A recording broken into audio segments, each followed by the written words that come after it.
Okay, so we've got quite a few questions. First one, I think from Urian. I'm sorry if I've not pronounced that correctly. Um, is this new guidance available in a paper or on the Robin's Eye website? So, can you still see my screen? Yeah, we can. Yeah. I've done it so I can see the questions as well. So it's available on the Cochrane website.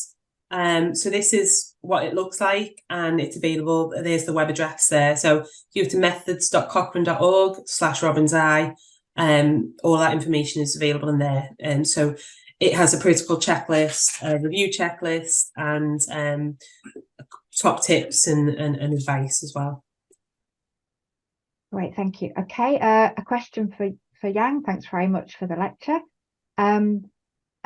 Could you explain a little more about the overall risk of bias? How do you determine that? Are there any criteria for determining the overall risk of bias for each result?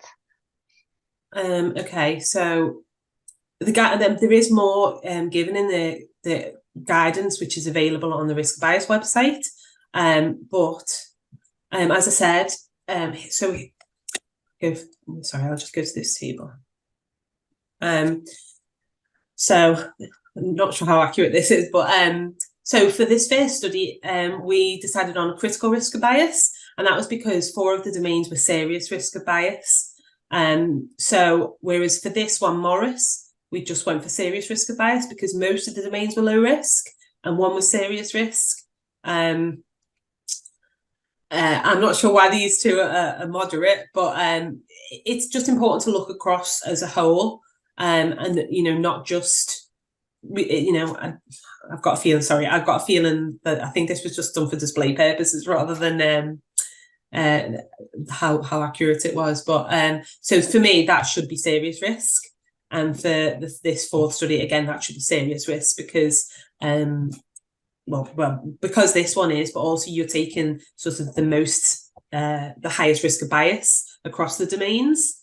So for this it's critical risk of bias because a lot of the domains were critical risk. And for this last one, the majority of the domains were moderate risk. So it was moderate risk. So it's what the majority, it's either the higher risk of the domains or what the majority is. Moderate risk would be the higher risk anyway. But this is the one that differs really because some people might give that serious risk of bias, but because 4 of the 7 domains are serious, it was decided that was critical. So yeah, so it tends to be the highest risk of bias. But you would include that in your protocol anyway. You would say how you would make a decision on overall risk of bias.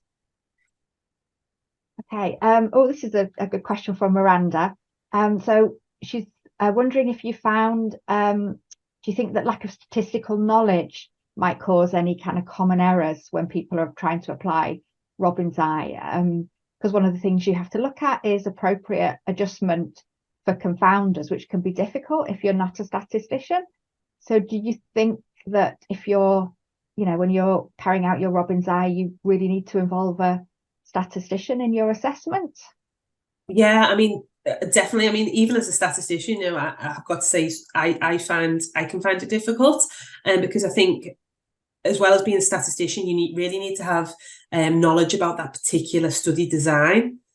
So Robin's Eye has been really devised for cohort studies, but people do apply it to other different types of non-randomized studies. But I know the authors in the revised version of the tool are considering different study designs as well.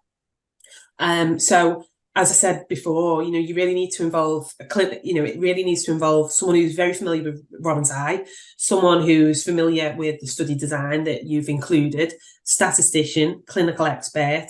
You do need a lot of, when you're undertaking studies of non-randomized studies, it's really important to involve, a wide variety of expertise on the team, because it's not straightforward. Thank you. Okay, a question from Joseph. He's found it quite challenging to do the assessment for each result. especially if they're similar, for example, hospitalization and death, which are both quite objective. So not sure if the added time required to do Robin's eye on each result is justified. Interested in your opinion on that. And that is a question that we also get asked about Rob 2, I think. So yeah, it'd be interesting to see what you think, Kerry. Yeah, be interesting to see what you think as well, Rachel. Yeah, I totally get where you're coming from. It is a lot of work. The authors of the tool do advise that, it is assessed for each outcome, and I do appreciate for some of the domains it may be similar. For perhaps missing data, it might be a bit different. You might, have different amounts of missing data for hospitalizations and death. For selective reporting of the result. If there was a protocol available, you would make sure that they were both listed there. Depending on the clinical area, you would expect that both would be reported. It can be similar. I think again similar with risk of bias too. I think we found a lot of people would do the assessments, but you could copy the description, the justification to the different outcomes. You just got to think it through and make sure that actually it does make sense for that particular outcome as well. Because they might adjust for different confounders. Some of these are likely to be similar, but yeah, I think you could do them side by side and copy over the justifications when it's relevant, but just make sure that you're thinking it through, that it's definitely applicable to both outcomes. Yeah, I mean, I think it can be really helpful to think about sort of decision rules in advance as well, to kind of say, well, okay, so these are objective outcomes, so it's likely, perhaps that my judgment for a particular domain will be the same in each case. But I am going to consider sort of X, Y, and Z before I make that judgment. So if you've got a decision rule, you don't have to think it through sort of each time, but you can make sure that you consider everything that you need to consider. I think we've found that helpful with Rob too. Yeah, I just think the different outcomes might be adjusted for different confounders, perhaps. So it is just important to just to check. Yeah.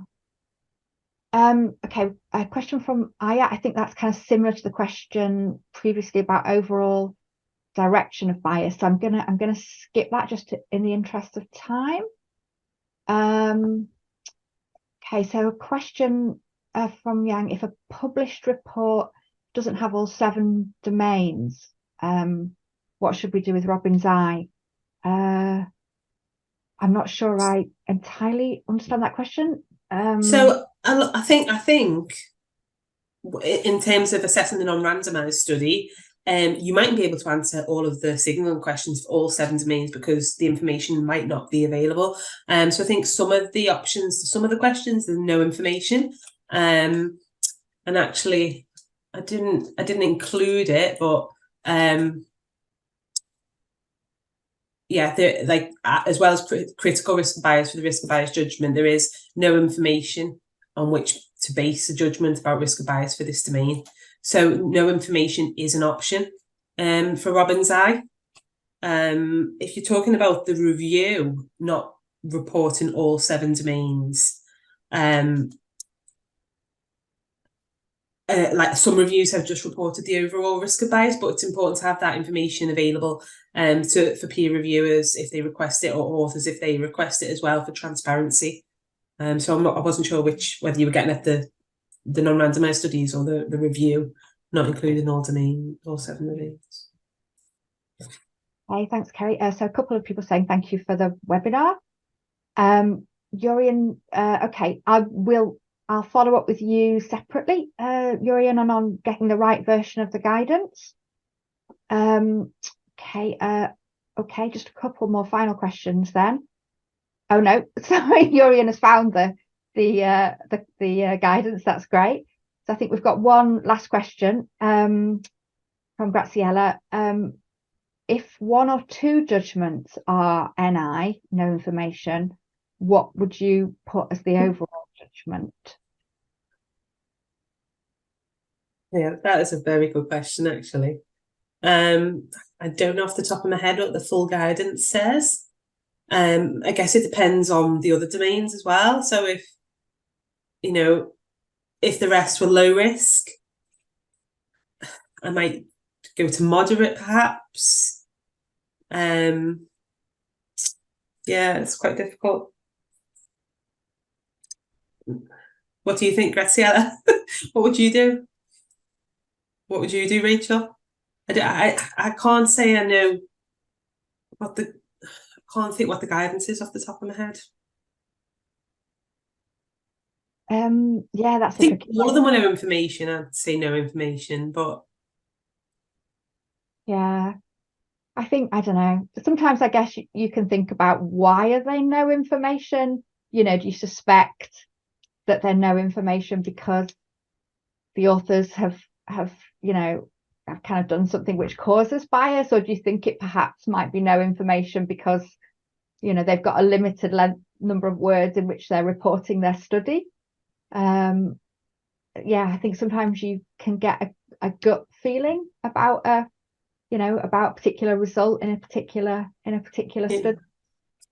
Yeah, I agree. I think as well as, I mean, it depends if you've been able to contact the authors to try and get the information as well. That would be my first protocol. I'd try to email the authors to obtain the information. But yeah, that's a very good question. So I saw this. Sorry, someone has asked about there is at the moment the 2016 version is on the website, but the authors of the tool did present the revised version at the colloquium in London, and they did say that they would make it available soon. I think it still needs to be piloted. But yeah, I mean, I think the domains are the same. I think they maybe in a different order, or maybe slightly worded slightly differently. But I did compare the questions, and I know the questions are very different, which is why I didn't really go into detail on those. And plus, there's no time.